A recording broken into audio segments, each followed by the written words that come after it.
Okay, so I wanted to start off asking about the process of working on the script and where maybe the idea came from for the story and what that whole process was like of working on the story overall. Oh yeah. Well, I've always felt,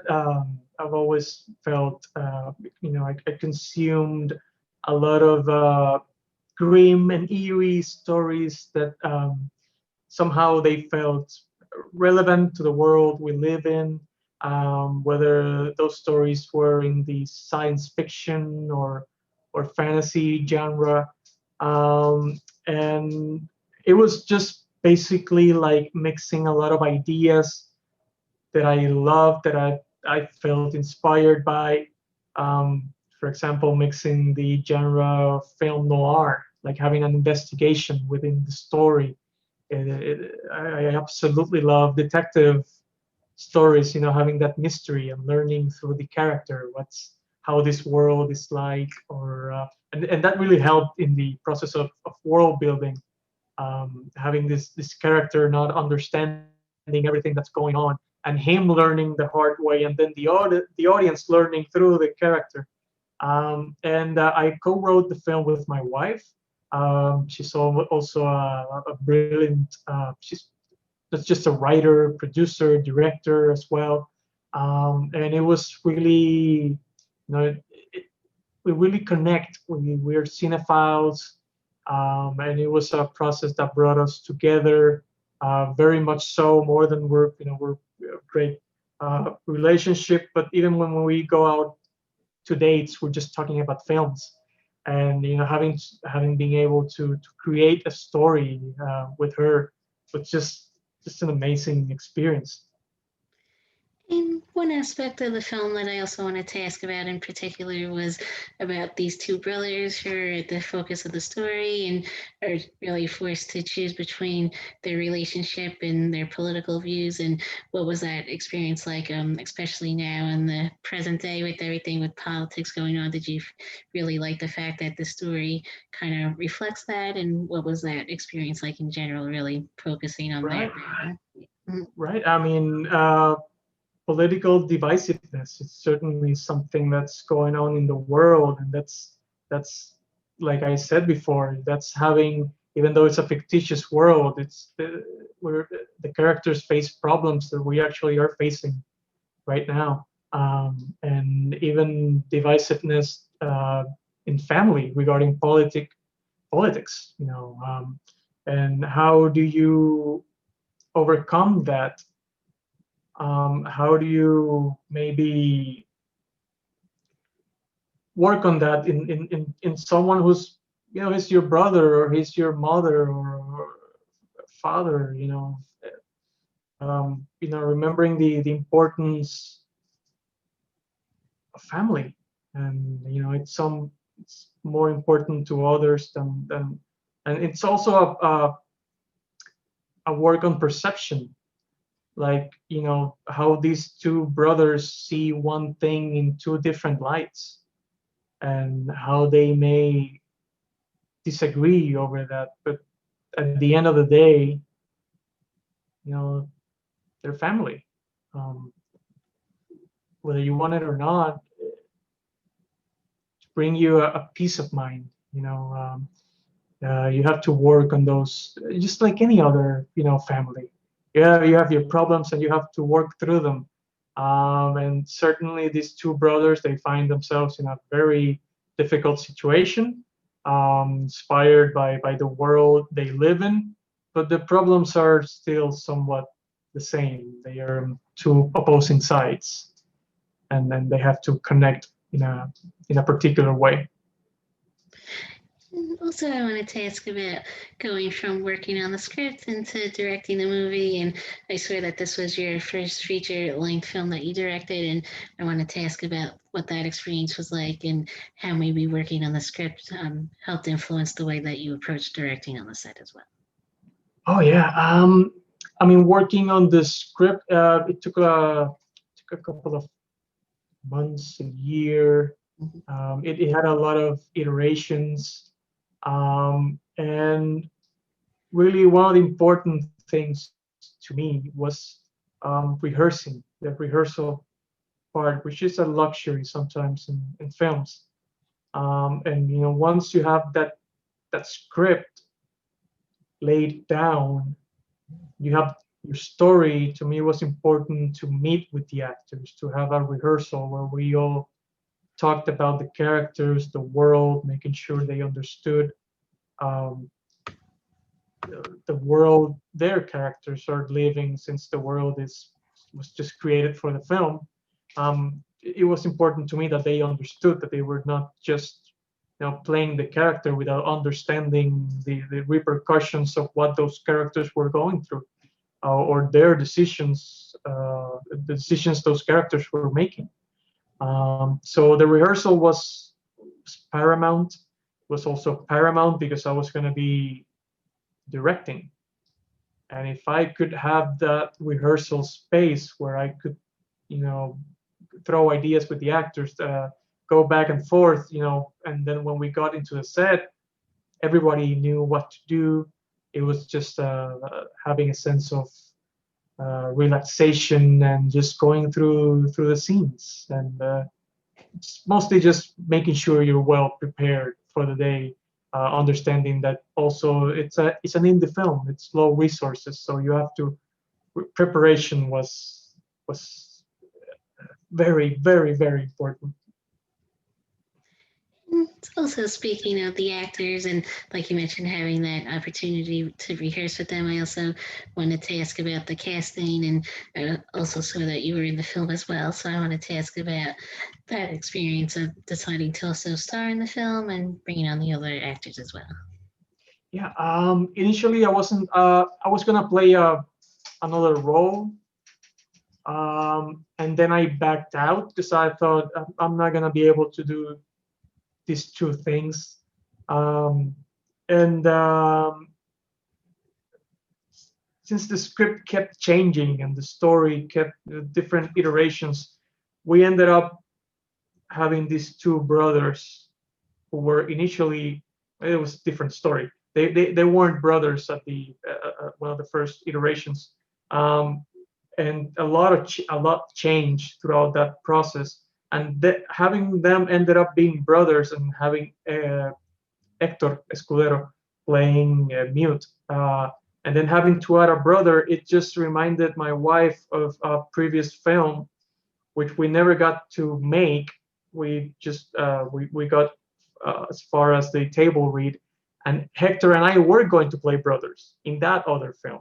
So it was just my wife was like, I mean, it makes sense. I mean, I've known him since college. We've heard it so many times. You look like brothers, you can play brothers, and it was just like, it was meant to be in so many ways. Cecilia Arguelles, the actress who plays the first Inquisitor, she was just a magnificent actress that we've seen her work um, in different short films and feature films, and she was just in our wish list, like actors we hope we can work with one day. And the opportunity appeared, the character was there, and it's her. I knew it was her, and thankfully she accepted the role. Mm-hmm. And also, I wanted to ask about finding the location and really working on with your production designer on how you wanted the overall setting to look like in the film, and what that experience was like for you, really creating the visual world for the film as well. Oh yeah. For the locations, fortunately, I had the privilege of filming in my country, in Puerto Rico. So we knew where all the beautiful places were that could aid in telling this story, um, and that really helped us in a sense, understanding your culture, and the places on how they can come alive through the lens, um, and even the fort, like we so El Morro, which is a fort in San Juan, the capital of the city. has a lot of history, and we were able to film that it was just one day because it's limited resources, but we were able to make it. Like we filmed so many scenes in that day, but it added to the production quality. And even the sets we had to build, which were one or two, three, I think, I don't know, they were really small. And it being minimalistic was really important in this film, like having just what you need to tell the story. No luxuries, because we didn't have any. So it was just a matter of getting very creative with the locations, because there were also beautiful locations, but they were too far away, and just we didn't have the time to go travel 1 hour for a 30-second shot and then just go back. And we had limited resources, so we had to get really creative with the locations. But fortunately, Puerto Rico has some beautiful places, and it helped bring this story to life. And I also wanted to ask about creating the costumes for the film as well, and what that experience was like of really deciding how you wanted the characters to look in the film overall as well. Oh yeah, it's just drawing from what you love, getting inspiration from the other cultures that you respect, or you feel that they are very appealing. Like of course, the safest one, one of the most common is samurai culture. Mhm. It's very appealing, and having some of little of that, some of Rome, and mixing all those things together with maybe things that you find frightening, or a vision you have for this character, like for example, the red scorpion, the empress, that red veil over her face with the crown. It's just a sight. If you're in the battlefield and you see that person wearing that costume, or an inquisitor, it's like you're gonna get chills. And it was really fun going through that process of bringing those adversaries and those imposing figures to life.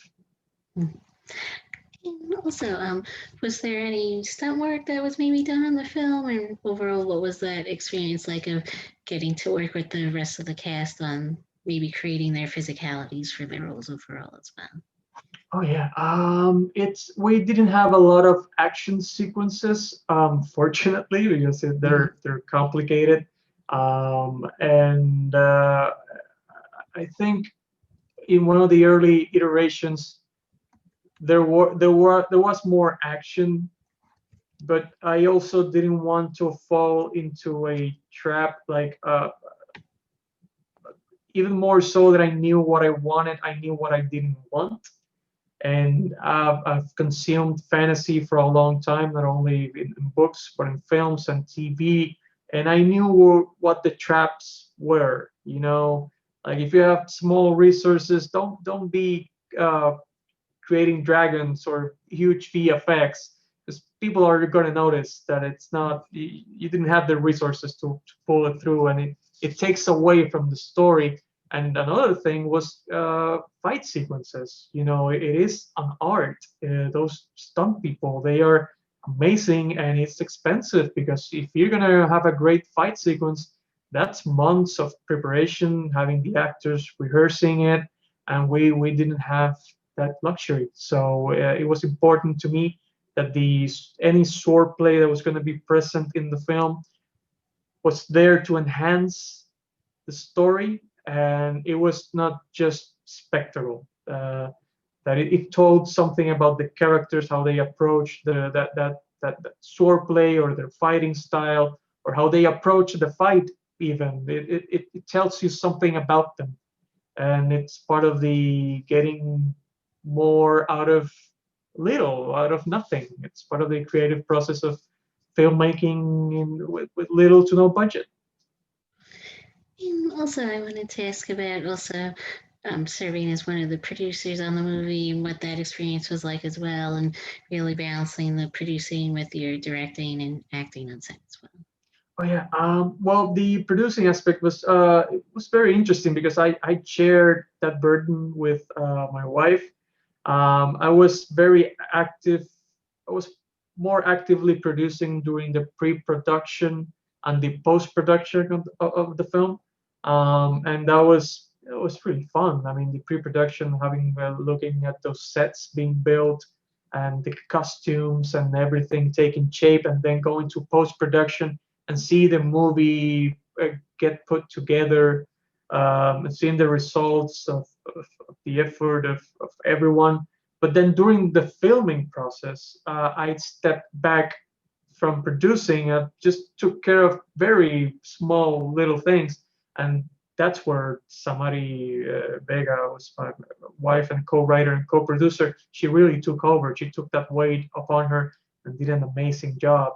But it's really just about the importance of collaboration and being strategic with your time, your energy. If you're gonna be wearing so many hats, producing, writing, acting, directing, it's very important that you understand your limits and take care of yourself mentally and physically. It's an exercise on stamina, physical and mental stamina. And also, I wanted to ask about the film's upcoming release and what that process was like of deciding to go the route of the VOD distribution as well, and what that experience was like of securing that VOD release as well. I mean, it was just very exciting. I mean, having the you of course you dream, or you were raised in a time where you saw Hollywood and you saw these big premieres and the spectacle of it all, and maybe not being able to have a traditional premiere uh, because of COVID. It's heartbreaking for sure, but you also understand how the world is changing, how digital platforms are the way to go. Um, I also knew this film that I wasn't that interested in a theatrical release. Um, it has a commercial aspect to it, but I know, most of the actors are unknown. There's no star power here. It's just trying to get a great story and a great performances. So I always understood that VOD and the digital platforms were able to give me also a sense of reach. Like some people, they might not like to go into a theater, and they just like watching films from the comfort of their home. And it was really thrilling, learning that we were able to see the film, that it got this distribution, that someone saw it and liked it enough to help put this film forward. And it's a lot of pressure for sure, but it's also very exciting. Mhm. Okay, I think that was mainly it, but thank you again for taking the time out to speak with me. I appreciate it. Thank you for having me here. Thank you. You're welcome. Thank you again. Thank you. Bye. Have a